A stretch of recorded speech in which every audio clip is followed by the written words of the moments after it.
कुछ बच्चों का रिक्वेस्ट था कि उनको फूड प्रोसेसिंग पे मिल जाए क्लास। मैंने कल प्रॉमिस किया था कि मैं फूड प्रोसेसिंग पे एक प्रेजेंटेशन बना के दूंगा, तो हम आ गए हैं लेके। तो बस अगले 10 से 15 मिनट आप लोग धैर्य रखेंगे तो फूड प्रोसेसिंग का बेसिक बातें जो होती हैं वो आप सीख जाएंगे इस स्लाइड के बाद। सबसे पहला सवाल आता है मन में कि what is food processing, food processing होता क्या है। तो इसका जवाब है transformation of raw foods into safe edible products. मतलब एक रॉ फूड को, एक कच्चे फूड को एडिबल प्रोडक्ट्स में, है ना, ऐसा बोल सकते हैं, यूजेबल प्रोडक्ट्स में कन्वर्ट करना क्या है, फूड प्रोसेसिंग है। और क्या बोल सकते हैं, uses physical, chemical and biological process. Food processing में फिजिकल प्रोसेस होता है, केमिकल प्रोसेस होता है और बायोलॉजिकल प्रोसेस करके भी फूड्स को खाने योग्य बनाया जाता है। ठीक है। तीसरा बोल सकते हैं improves self life. Food processing करने के बाद क्या हो जाता है, फूड का सेल्फ लाइफ बढ़ जाता है। क्वालिटी एंड कन्वीनियंस, क्वालिटी बढ़ जाता है, ठीक है, कन्वीनियंस भी बढ़ जाता है, मतलब उसको रख रखाव उसका आसान हो जाता है। ठीक है। तो फूड प्रोसेसिंग हमको लगता है आप लोग को समझ में आ गया होगा। जब हम फूड को और भी सेफ, यूजेबल बनाते हैं, चाहे वो फिजिकल तरीके से बनाए, केमिकल तरीके से बनाए, बायोलॉजिकल तरीके से, जो भी तरीका से करें, तो उसको हम लोग बोलते हैं कि वो फूड प्रोसेसिंग है। ठीक है। आगे देखते हैं objective of food processing. Food processing से क्या ऑब्जेक्टिव होते हैं, इससे क्या उद्देश्य होते हैं इनके। ठीक है। Increase self life. सबसे पहले तो ये फूड का सेल्फ लाइफ बढ़ा देता है। सेल्फ लाइफ का मतलब क्या होता है कि एक अनाज को अगर हम 3 महीने तक कच्चा रख सकते हैं, फूड प्रोसेस करने के बाद हो सकता है उसे हम 9 महीने तक रख पाए, 12 महीने तक रख पाए। आप घर में जो रोटी बनता है, तो रात का रोटी जो बनता है वो कल सुबह हम लोग नहीं खा पाते हैं, परसों नहीं खा पाते हैं। लेकिन सोचो एक ब्रेड है, वो 8 दिन पहले बनता है, फिर हमारे घर में आता है, आने में उसको 2-3 दिन लग जाता है, और उसका सेल्फ लाइफ देखेंगे तो 8 दिन, 10 दिन, 15 दिन अलग अलग होता है। उसी तरीके से बिस्किट पे कितने दिन का सेल्फ लाइफ होता है, तो 6 महीने का होता है। ठीक है ना। तो आज आगे हम लोग सीखेंगे कि ये कैसे होता है। आगे देखते हैं ensure food safety. Food processing हम लोग इसलिए भी करते हैं कि हमारे फूड की जो सेफ्टी है वो बरकरार रहे। Improve taste and texture. Food process कर देने के बाद उसका टेस्ट भी अच्छा करते हैं हम लोग, और टेक्सचर मतलब वो उसमें दिखने में भी वो अच्छा हो जाए, है ना। एक आलू चिप्स जो घर में बना हुआ है तो उसका टेस्ट, और एक आप लेस खाते हैं उसका टेस्ट, और घर के चिप्स को देखिए कैसा दिखता है, और जो प्रोसेस्ड होता है वो कैसा दिखता है, तो वो दोनों में इम्प्रूवमेंट हो जाती है। ठीक है, फूड प्रोसेसिंग के द्वारा। उसी तरीके से प्रिजर्व न्यूट्रिशन वैल्यू। किसी भी प्रोडक्ट में जो उसका न्यूट्रिशन वैल्यू होता है, उसको कैसे हम प्रिजर्व करके रखें, उसको कैसे हम रोक के रखें कि ज्यादा दिनों तक ठीक रहे वो प्रोडक्ट और उसमें न्यूट्रिशन मिले। ठीक है। दूसरा जो होता है इसका objective, reduce food wastage, enhance convenience. मतलब खाना हम क्यों फेंक देते हैं, खाना हम लोग इसलिए फेंक देते हैं ना क्योंकि वो खराब होने लगता है। लेकिन फूड प्रोसेसिंग वाले लोग क्या करते हैं, उसी फूड को कुछ इस तरीका से, केमिकली और बायोलॉजिकली या फिर जैसे भी, वो उसको प्रोसेस करते हैं कि वो लंबे समय तक हम उसका यूज कर पाए। ये उद्देश्य होता है फूड प्रोसेसिंग का। फैसिलिटेट ट्रांसपोर्टेशन एंड स्टोरेज, ये भी फूड प्रोसेसिंग के अंतर में आता है। फैसिलिटेट करना, ट्रांसपोर्टेशन। सपोज एक दूध है, अमूल कंपनी का दूध है, बनता कहाँ है, गुजरात में, मिलता कहाँ है, बिहार में, और उसको लाने ले जाने के समय भी वो फट नहीं रहा है दूध। हम लोग अपने घर का दूध को आज अगर नहीं उबाले तो कल वो फट जाता है। लेकिन सोचिए उसको किस तरीके से ट्रांसपोर्टेशन में लाया जाता है कि वो हमारा दूध यहाँ तक पहुंच जाता है, वो ठीक रहता है। Increase market value. और फूड प्रोसेसिंग का एक लास्ट जो सबसे बड़ा उद्देश्य होता है कि मार्केट वैल्यू को बढ़ाना। आगे देखते हैं हिस्ट्री ऑफ फूड प्रोसेसिंग। इसका इतिहास क्या है। एंशिएंट मेथड, जो पहले जो यूज होता था मेथड, उसको देखें तो ड्राइंग सुखाया जाता था, सुखा के हम लोग फूड के जीवन को बड़ा कर देते थे। साल्टिंग नमक के द्वारा साल्टेड करके उसको बड़ा कर देते थे। उसी तरीके से स्मोकिंग, स्मोकिंग एक प्रोसेस है, वो सिगरेट पीने वाला स्मोकिंग नहीं, स्मोकिंग प्रोसेस है जिसके द्वारा फूड के प्रोसेसिंग को पहले फूड को पहले प्रिजर्व किया जाता था। फर्मेंटेशन, फर्मेंटेशन देखिए एक एक वर्ड आप लोग के लिए जरूरी है। आप जिस वर्ड का हिंदी नहीं जान रहे हैं ना, तो आप जरूर इसको डिक्शनरी से निकालें, उसको समझें, क्योंकि अगर फूड प्रोसेसिंग की फील्ड में आप आ रहे हैं तो ये सब वर्ड से आपका पाला हमेशा ही पड़ने वाला है। फर्मेंटेशन, ठीक है। लेकिन इंडस्ट्रियल रिवॉल्यूशन के बाद क्या हुआ, इंडस्ट्रियल रिवॉल्यूशन के बाद क्या हुआ, इंट्रोड्यूस मशीनाइज्ड प्रोसेसिंग। ये सब पहले हाथ से होता था, ऊपर का जितना भी चीज आप देख रहे थे वो क्या हो रहा था, खुद से लोग करते थे, कोई मशीन इन्वॉल्व नहीं रहता था। लेकिन जब से इंडस्ट्री रिवॉल्यूशन हुआ है ना, जब इंडस्ट्रियल रिवॉल्यूशन हुआ अपने भारत में, तब क्या होने लगा, तब मॉडर्न प्रोसेसिंग यूजेस ऑटोमेशन और एडवांस टेक्नोलॉजी। तो आजकल क्या हो रहा है कि मॉडर्न तरीका है, मॉडर्न प्रोसेस का तरीका है जो ऑटोमेटिक सब कुछ होता है, कहीं कोई उसको सुखाने के लिए अलग से वो नहीं है, जो है सब कुछ मशीन कर रहा है, सुखा रहा है, भिगा रहा है, स्मोकिंग करवा रहा है, जो करवा रहा है सब मशीन करवा रही है नया टेक्नोलॉजी में। Current trends improves smart packaging and sustainable processing. आजकल का करेंट क्या सिनेरियो है कि पैकेजिंग भी स्मार्ट हो गया है, पैकेजिंग इतना स्मार्ट हो गया है कि उसको लंबे समय तक हम रख पाते हैं किसी भी फूड को, ठीक है। आगे देखते हैं टाइप्स ऑफ फूड प्रोसेसिंग, कितने तरह के फूड प्रोसेसिंग होते हैं। देखिए पहला होता है प्राइमरी प्रोसेसिंग और एक सेकेंडरी प्रोसेसिंग। प्राइमरी प्रोसेसिंग के अंदर में क्या होता है, क्लीनिंग, ठीक है, सॉर्टिंग, सॉर्टिंग मींस छांटना, ठीक है, माइलिंग, ठीक है, सेलिंग, वो बेचने वाला सेलिंग नहीं, ठीक है, cleaning, sorting, milling and shelling, ठीक है ना। ये चार चीज होता है प्राइमरीली सबसे पहले। सेकेंडरी प्रोसेसिंग में क्या करते हैं हम लोग, तो बेकिंग, क्या करते हैं, बेकिंग, ठीक है, कैनिंग, चीज मेकिंग, जूस प्रोडक्शन, है ना, टेटरी प्रोसेसिंग, ठीक है, रेडी टू ईट मील्स, ठीक है, फ्रोजन फूड्स, और क्या है, इंस्टेंट नूडल्स, ठीक है। मुझे चार्जर ऑन करना पड़ेगा।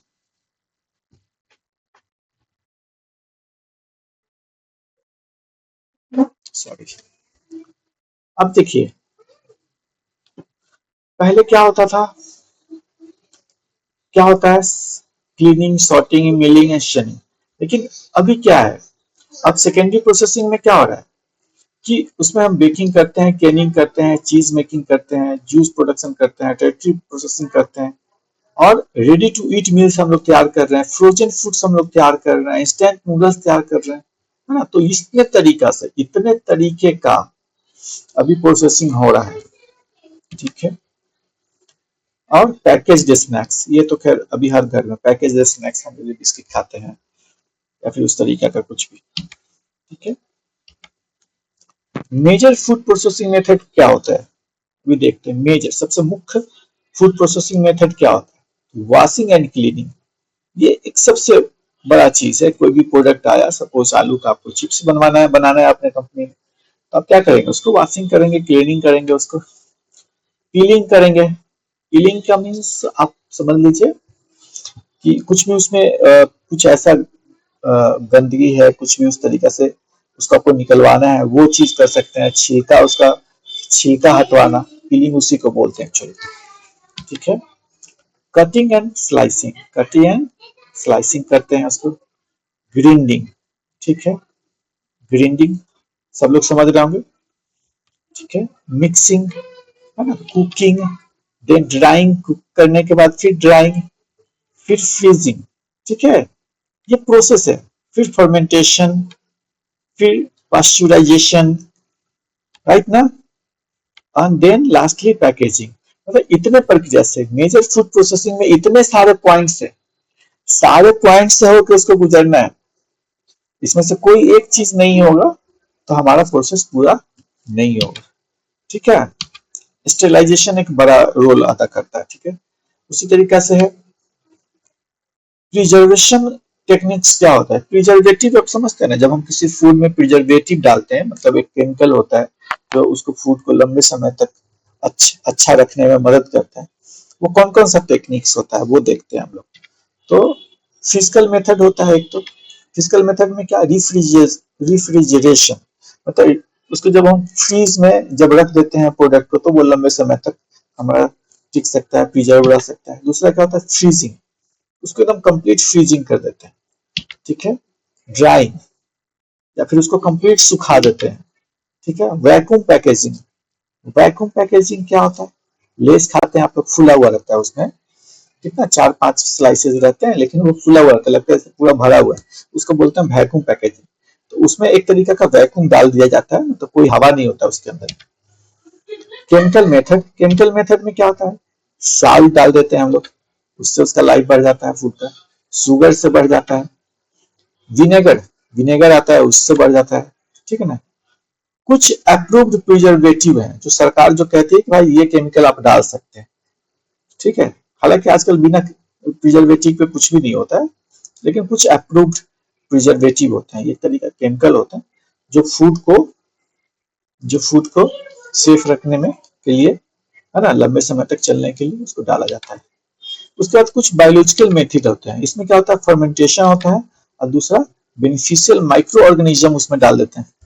माइक्रो ऑर्गेनिज्म का मतलब क्या है, एकदम सूक्ष्म ऑर्गेनिज्म, है ना, क्या बोलेंगे उसको, कीट वगैरह बोलेंगे नहीं, वो उसका थर्मल प्रोसेसिंग होता है। थर्मल प्रोसेसिंग में हीट के द्वारा हम लोग क्या करते हैं, पास्चुराइजेशन उसके अंदर में आ गया, ठीक है ना, गर्म करके जो आप बोलते हैं जिसको, ठीक है। स्टेरिलाइजेशन क्या होगा, स्टेरिलाइजेशन, पास्चुराइजेशन और स्टेरिलाइजेशन में क्या अंतर है। पास्चुराइज जो होता है वो फिल्टर के संदर्भ में बोला जाता है, स्टेरिलाइज क्या होता है जब हम उसको बॉयल करते हैं, राइट। ब्लैंचिंग, यूटीएच, अल्ट्रा हाई टेम्परेचर पे रख के थर्मल प्रोसेसिंग होता है। बेकिंग, बेकिंग भी part of thermal processing. Baking से होता है ना, बिस्किट बेकरी वगैरह में जो बिस्किट बनाते हैं, बन बनाते हैं, तो सब क्या किया जाता है, बेक किया जाता है, पकाया जाता है उसको। बॉइलिंग, ठीक है, बॉइलिंग। और इस सबसे क्या होता है, एडवांटेज इसका क्या है, तो किस, जब हम ऊपर के चारों पांचों जब हम प्रोसेस को करते हैं, तो किस माइक्रो ऑर्गेनिज्म, अगर कोई तरीका का उसमें कीड़ा मकोड़ा टाइप का कुछ है तो वो उसको किल कर देता है। दूसरा क्या करता है, इंक्रीज सेल्फ लाइफ बढ़ाता है, इम्प्रूव सेफ्टी बढ़ा देता है, ठीक है। अब देखते हैं नॉन थर्मल प्रोसेसिंग क्या होता है। नॉन थर्मल मतलब वैसा प्रोसेसिंग जिसमें हीट नहीं किया जाता, जिसमें हीट नहीं किया जाता। थर्मल मींस हीट से होता है ना, तो उसमें होता है हाई प्रेशर प्रोसेसिंग, एचपीपी बोलते हैं उसको, हाई प्रेशर प्रोसेसिंग, ठीक है।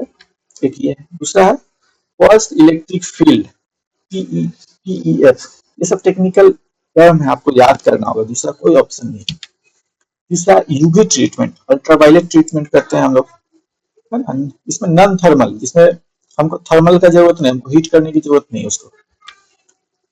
कोल्ड प्लाज्मा होता है एक प्रोसेस। फिर क्या होता है इरेडिएशन, इरेडिएशन, है ना, रेडिएशन जो होता है ना, इरेडिएशन। बेनिफिट क्या होते हैं नॉन थर्मल प्रोसेसिंग के, बेनिफिट पहला होता है बेटर न्यूट्रिएंट रिटेंशन। इस प्रोसेस से थर्मल वाले में क्या होता है, हीट वाले में जो भी प्रोडक्ट हीट करके उसको प्रिजर्व किया जाता है, उसमें जो उस प्रोडक्ट का क्वालिटी है, गुणवत्ता है, उसमें जो न्यूट्रिशन है, वो खराब होने के चांसेस रहते हैं। लेकिन जब नॉन थर्मल प्रोसेस होता है तो पूरा चांस रहता है कि इसका जो न्यूट्रिएंट है वो जीवित रहे, उसमें उसका फायदा मिल सके आपको। फ्रेश टेस्ट होता है, ठीक है। और मिनिमल प्रोसेसिंग डैमेज होता है, कोई डैमेज नहीं होता है। जैसे हीट वाले में अक्सर बहुत कुछ जल जाएगा, ठीक है, लेकिन जब नॉन थर्मल प्रोसेसिंग हुआ तो इसमें डैमेज होने का खतरा घट सकता है। आगे देखते हैं food processing equipments, food processing equipments, क्या क्या इक्विपमेंट होता है फूड प्रोसेसिंग के लिए। मिक्सर्स होते हैं, मिक्सर क्या करता है, अलग अलग प्रोडक्ट को मिलाता है, ठीक है। ब्लेंडर होता है, सब लोग बच्चे लोग समझ रहे होंगे ब्लेंडर क्या होता है ना, ग्राइंड करने के लिए ब्लेंडर्स होते हैं। ब्लेंडर्स किसको, मिक्सर और ब्लेंडर में क्या अंतर होता है? मिक्सर कुछ चीजों को मिक्स करता है, ब्लेंडर क्या करता है, दोनों को, जैसे दो अलग अलग तरीके का अनाज है उसको एक तरीके का पाउडर में कन्वर्ट कर देता है, दैट इज ब्लेंडर। ठीक है।